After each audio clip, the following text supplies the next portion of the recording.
ఓం శ్రీ గణేశాయ నమః. శ్రీమాత్రే నమః. శివాయ గురవే నమః. శ్రీకృష్ణ పరబ్రహ్మణే నమః. శ్రీరామాయ నమః. శ్రీ గురుభ్యో నమః.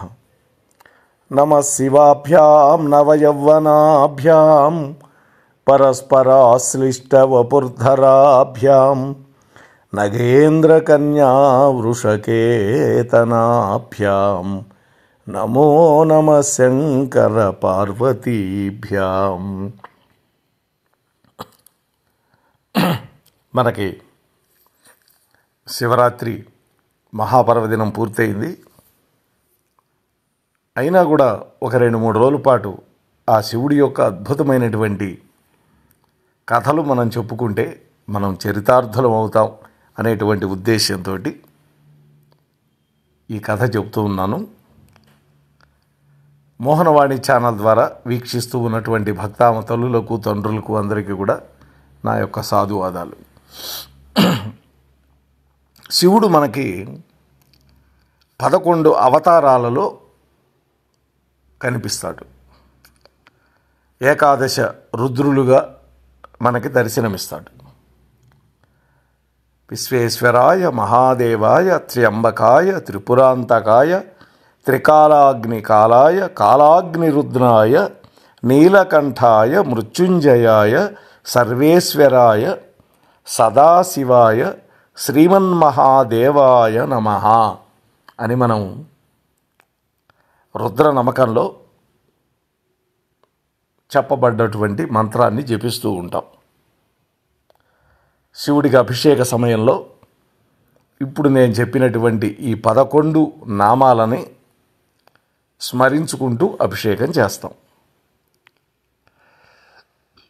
దీని ప్రకారం ఏకాదశ రుద్రుల పేర్లు ఏంటంటే, మొదటిది విశ్వేశ్వరుడు, 2 మహాదేవుడు, 3 త్ర్యంబకుడు, 4 త్రిపురాంతకుడు, 5 త్రికాగ్నికాలుడు, 6 కాలాగ్ని రుద్రుడు, 7 నీలకంఠుడు, 8 మృత్యుంజయుడు, 9 సర్వేశ్వరుడు, 10 సదాశివుడు, 11 శ్రీమన్మహాదేవుడు. ఈ ఏకాదశ రుద్రులు మన యొక్క ఆంధ్రప్రదేశ్లో తూర్పుగోదావరి జిల్లా కోనసీమ ప్రాంతంలో నెలకొలి ఉన్నారు. ప్రతి సంవత్సరం కూడా సంక్రాంతి పండగ వెళ్ళిన మరుసటి రోజు, కనుమ పండుగ రోజు, జగ్గన్న తోట ప్రభల తీర్థంలో ఈ ఏకాదశి రుద్రులు సమావేశమవుతారు అని అక్కడ ప్రజల యొక్క నమ్మికం, ఐతిహ్యం కూడా. అలా సమావేశమైనటువంటి ఏకాదశి రుద్రులని ఒకే చోట కనుక దర్శించుకుంటే మంచిది అనేటువంటి విశ్వాసంతో వేలాది మంది భక్తులు అక్కడికి వస్తారు ప్రభల తీర్థానికి. ఇప్పుడు ఒక్కొక్క స్వరూపం గురించి కొంచెం మనం విస్తారంగా ఆలోచన చేద్దాం. మొట్టమొదటి రూపం విశ్వేశ్వర రుద్రుడు. వ్యాఘ్రేశ్వరమని అక్కడ శ్రీ బాలా త్రిపుర సుందరీ సమేత శ్రీ వ్యాఘ్రేశ్వర స్వామివారు వెలిసినటువంటి క్షేత్రం. పూర్వకాలంలో ఒక బ్రాహ్మణోత్తముడు ఒక వ్యాఘ్రాన్ని శివుడుగా భావించి బిల్వపత్రాలతోటి అర్చన చేయడం వల్ల ఆ పులి శివలింగ రూపాన్ని పొందింది అని ఇక్కడ స్థల పురాణం. వ్యాఘ్రము శివుడుగా అవతరించడం వల్ల ఇక్కడ ఉండేటువంటి స్వామిని వ్యాఘ్రేశ్వర స్వామి అని పిలుస్తారు. కాబట్టి మొట్టమొదట ఈ విశ్వేశ్వర రుద్రుడు వ్యాఘ్ర రూపంలో ఈ ప్రభల తీర్థానికి వచ్చేటటువంటి ఒకానొక రూపం. ఇక రెండోది మహాదేవ రుద్రస్వరూపం. పెదపూడి అనేటువంటి గ్రామం అది. అక్కడ శ్రీ పార్వతీ సమేత మేనకేశ్వర స్వామివారు ఉన్నారు. విశ్వామిత్రుడి యొక్క తపోభంగం చేసిన తరువాత దేవవేసి అయినటువంటి మేనక స్వర్గానికి వెళ్ళటానికి ప్రయత్నించింది, కానీ వెళ్ళలేకపోయింది. అప్పుడు శివుణ్ణి ప్రార్థిస్తే ఆయన ఒక శివలింగాన్ని మేనకాదేవికి ఇచ్చి ఆ ప్రదేశంలో ప్రతిష్టాపన చేయమన్నాడు. అప్పుడు మేనక ఆ లింగాన్ని పెదపూడి, పెదపూడి అంటారు దాన్ని, అందులో ప్రతిష్ఠించి స్వర్గానికి వెళ్ళింది అని పురాణ కథనం. మేనక వల్ల ప్రతిష్ఠింపబడటం వల్ల మేనకేశ్వర స్వామి అని కూడా పిలువబడతాడు ఇక్కడ. ఇక 3 త్ర్యంబకేశ్వరుడు. ఇరుసుమండ గ్రామం. ఇక్కడ శ్రీ బాలా త్రిపుర సుందరి సమేత ఆనంద రామేశ్వర స్వామి వారు ఉన్నారు. రావణాసురుణ్ణి సంహరించిన తరువాత శ్రీరామచంద్ర ప్రభువు సీతాలక్ష్మణ సమేతుడై పుష్పక విమానంలో అయోధ్యకు వెళుతూ ఉండగా మార్గమధ్యంలో ఈ ఇరుసుమండ గ్రామం దగ్గర వాళ్ళ విమానం కదలకుండా ఆగిపోయింది. అప్పుడు రామచంద్ర ప్రభు శంకరుణ్ణి ప్రార్థించి ఇక్కడ ఒక శివలింగాన్ని ప్రతిష్ఠించాడు అనేటువంటిది ఇక్కడ స్థల పురాణం. అప్పుడు వాళ్ళ యొక్క పుష్పక విమానం మళ్ళీ ముందుకు కదిలింది. వాళ్ళందరూ ఆనందభరితులైనారు. రామచంద్ర ప్రభువు చేత ప్రతిష్ఠింపబడింది కాబట్టి రామేశ్వరుడు అని అందరికీ ఆనందదాయకం కావటం వల్ల ఆనందరామేశ్వరుడు అని కూడా పిలువబడుతున్నాడు. ఇక 4వ స్వరూపం త్రిపురాంతక రుద్రుడు. ఇది వక్కలంక గ్రామంలో ఉంది. శ్రీ అన్నపూర్ణ సమేత విశ్వేశ్వర స్వామి వారు ఇక్కడ ఉన్నారు. తారకాసురుడు కొడుకులు 3, వాళ్ళలే త్రిపురాసురులు అంటారు. వాళ్ళకి ఈశ్వరుడు తపస్సు చేయటం వల్ల 3 పురాలు ఇచ్చాడు. ఒకటి బంగారపురం, 2 వెండిపురం, 3వది ఇనపపురం. ఈ దేవతలందరూ కూడా ఈ త్రిపురాసురులని వాళ్ళు పెట్టే బాధలు సహించలేక వీళ్ళని చంపేయమని శంకరుణ్ణి ప్రార్థించారు. అప్పుడు భూమిని రథంగా చేసుకొని విష్ణుమూర్తిని బాణంగా చేసుకొని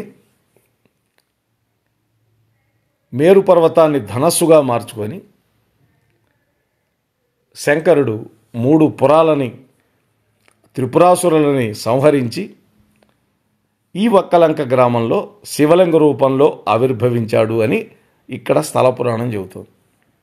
అప్పుడు ఆ గ్రామంలో ఉండేటువంటి బ్రాహ్మణోత్తముల చేత శివలింగం ప్రతిష్టాపన చేయబడి విశ్వేశ్వరుడుగా పిలువబడింది. ఇక 5 త్రికాగ్ని కాలరుద్రుడు. నేదునూరు గ్రామంలో ఉంది. సర్వమంగళ పార్వతీ సమేత శ్రీ చెన్నమల్లేశ్వర స్వామి రూపంలో ఇక్కడ వెలిసి ఉంది. త్రేతాగ్నుల్లో హోమం చేసినటువంటి ద్రవ్యాలని స్వీకరించి శివుడు ఒక లింగ రూపాన్ని పొందడం వల్ల త్రికాలాగ్ని కాలుడుగా ఇక్కడ పిలువబడ్డాడు. అగస్త్య మహర్షి చేత ఈ నేదునూరు గ్రామంలో ఈ శివలింగం ప్రతిష్టాపన చేయబడింది. శ్రీ ఉమా చెన్నమల్లేశ్వర స్వామిగా ఇక్కడ పూజలు అందుకుంటూ ఉన్నాడు స్వామి. ఇక 6 కాలాగ్ని రుద్ర స్వరూపం ముక్కామల గ్రామం. ఇక్కడ బాలా త్రిపుర సుందరి సమేత శ్రీ రాఘవేశ్వర స్వామిగా అవతరించాడు. రావణ సంహారం తర్వాత అగస్త్య మహాముని అయోధ్యకు వెళుతూ ఉన్నటువంటి రాముడి చేత ఈ ప్రదేశంలో ఒక శివలింగాన్ని ప్రతిష్టాపన చేయించాడు. ఈ కాలాగ్ని రుద్రుడు శ్రీరాముడికి దివ్యాస్త్రాలని ఖడ్గాన్ని కూడా ప్రసాదించాడు అని, రాఘవుడి చేత ప్రతిష్ఠింపబడటం వల్ల రాఘవేశ్వర స్వామి అని, పాండవ వనంలో శివుడు అర్జునుడిని పరీక్షించదలిచి కిరాతుడి యొక్క వేషంలో అర్జునుడి యొక్క ధైర్య పరాక్రమాలను చూసి పాశుపతాస్త్రం ప్రసాదించాడు అని, ఆయనే ఈ కాలాగ్ని రుద్రుడు అని మరొక ఇతిహాసం కూడా ఉంది. దీనికి 2 ఇతిహాసాలు ఉన్నాయి. ఇంకా 7 శ్రీ నీలకంఠ రుద్రుడు మొసలపల్లి గ్రామంలో ఉంది. ఇది శ్రీ బాలా త్రిపుర సుందరి సమేత అనంత భోగేశ్వర స్వామివారు ఇక్కడ ఉన్నారు. దేవతలు రాక్షసులు క్షీరసాగర మథన సమయంలో వెలువడినటువంటి భయంకరమైనటువంటి కాలకోట విషాన్ని శివుడు తన కంఠంలో నిక్షిప్తం చేసుకొని నీలకంఠుడైనాడు అని మనకు తెలుసు. ఆ గరళకంఠుడే ఈ మొసలపల్లి గ్రామంలో లింగ రూపంలో ఆవిర్భవించాడు అని, ఇక్కడ తనను కొలిచిన వాళ్ళకి అనంతమైన భోగాలను అందిస్తాడని,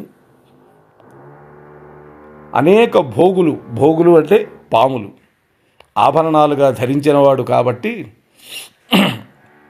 ఇక్కడ స్వామివారికి అనంత భోగేశ్వర స్వామిగా పేరు వచ్చింది. ఇక 8 మృత్యుంజయ రుద్రుడు. ఇది పాలగుమ్మి అనేటువంటి గ్రామంలో ఉంది. ఇక్కడ శ్యామలాంబ సమేత శ్రీ చెన్నమల్లేశ్వర స్వామివారు పూజలు అందుకుంటూ ఉన్నాడు. శంకరుడు అల్పాయుష్కుడైనటువంటి మార్కండేయుణ్ణి మృత్యుముఖం నుండి రక్షించి యముణ్ణి కూడా జయించి మృత్యుంజయుడైనాడు. ఈ మృత్యుంజయ రుద్రుడు ఈ పాలగుమ్మి గ్రామంలో లింగస్వరూపంలో ఆవిర్భవించాడు అని, అక్కడ చెన్నమల్లేశ్వర స్వామిగా పూజలు అందుకుంటూ ఉన్నాడు అని స్థల పురాణం. ఇంకా 9 సర్వేశ్వర రుద్రుడు. ఇది గంగలకుర్రు అగ్రహారంలో ఉంది. ఇక్కడ ఉమాపార్వతీ సమేత శ్రీ వీరేశ్వర స్వామిగా పూజింపబడుతున్నాడు. దక్ష ప్రజాపతి యజ్ఞంలో సతీదేవి తన తండ్రి చేసినటువంటి అవమానాన్ని భరించలేక తన కాలి బొటన వేలుతోటి నేల మీద వ్రాయటం వల్ల ఏర్పడినటువంటి అగ్ని జ్వాలల్లో కాలి బూడిదైపోయింది. అప్పుడు శివుడు ఆగ్రహించి ఉగ్రస్వరూపుడై ప్రళయ తాండవం చేసి తన జటాజూటంలో ఒక జటను తీసి నేల మీద కొట్టడం వల్ల శివాంశ సంభూతుడైనటువంటి వీరభద్రుడు ఆవిర్భవించి దక్షయజ్ఞాన్ని ధ్వంసం చేశాడు. ఉగ్రరూపుడైనటువంటి శివుడు వీరేశ్వర స్వామిగా లింగ రూపంలో ఈ గంగలకుర్రు అగ్రహారంలో వేద పండితులైనటువంటి బ్రాహ్మణోత్తముల చేత ప్రతిష్టాపన చేయబడ్డాడు. ఇంకా 10 సదాశివరుద్రుడు. ఇది కూడా గంగలకుర్రు అనేటువంటి గ్రామంలోనే దగ్గరగా ఉంది. సర్వమంగళ పార్వతీ సమేత శ్రీ చెన్నమల్లేశ్వర స్వామివారు ఇక్కడ ఉన్నారు. పూర్వం బ్రహ్మ విష్ణువు ఇద్దరు కూడా తమలో కలహించుకొని నేను గొప్ప అంటే నేను గొప్ప అని వాదనకు దిగి శివుడి దగ్గరకు వచ్చారు. అప్పుడు శివుడు ఆద్యంతరహితమైనటువంటి ఒక లింగ రూపాన్ని ధరించి బ్రహ్మదేవుణ్ణి తన శిరస్సుని చూచిరమ్మని, విష్ణువుని తన పాదాలను చూచిరమ్మని పంపించాడు. ఇది మనం శివరాత్రి మహత్యంలో చెప్పుకున్నాం. అప్పుడు విష్ణువు శివుడి యొక్క పాదాలని కనుక్కోలేక తిరిగి వచ్చి నేను చూడలేకపోయానని చెప్పాడు. కానీ బ్రహ్మదేవుడు మాత్రం శివుడి యొక్క శిరోభాగాన్ని చూశానని 2 కూట సాక్ష్యాలు కూడా చెప్పాడు. ఒక ఆవుని, ఒక మొగలి పువ్వు సాక్ష్యం తెచ్చుకున్నాడు. శివుడికి ఆగ్రహం వచ్చింది. బ్రహ్మకి పూజా పునస్కారాలు లేకుండా శపించాడు. విష్ణువునే అగ్రగణ్యుడని చెప్పాడు. ఆ లింగధారి అయినటువంటి సదాశివుడు ఈ గంగలకుర్రు గ్రామంలో వేద పండితులైనటువంటి బ్రాహ్మణోత్తముల చేత ప్రతిష్ఠింపబడ్డాడు. ఇంకా 11ది చివరిది శ్రీమన్మహాదేవ రుద్రుడు. ఇది పుల్లేటి కుర్రు గ్రామంలో ఉంది. శ్రీ బాలా త్రిపుర సుందరి సమేత అభినవ వ్యాఘ్రేశ్వరుడు ఇక్కడ దేవత. పూర్వకాలంలో విష్ణుమూర్తి శివుణ్ణి సహస్ర కమలాలతోటి సహస్ర నామాలతోటి పూజించాడు. దానికి సంతోషించినటువంటి మహాదేవుడు విష్ణువుకి సుదర్శన చక్రాన్ని బహుకరించాడు. ఆ మహాదేవుడు ఈ పుల్లేటి కురు గ్రామంలో లింగ రూపంలో ఆవిర్భవించాడు. ఈ పుల్లేటి కురు గ్రామానికి పుండరీకపురం అనేటటువంటి పేరు పూర్వకాలంలో ఉండేది. పుండరీకం అంటే వ్యాఘ్రము అనే ఒక అర్థం, అలాగే పుష్పం అనే కూడా ఒక అర్థం ఉంది. ఈ వ్యాఘ్రేశ్వరంలో వ్యాఘ్రేశ్వర స్వామి ఉండడం వల్ల ఈ గ్రామంలో శివుడు అభినవ వ్యాఘ్రేశ్వర స్వామి అని కూడా పిలువబడుతున్నాడు.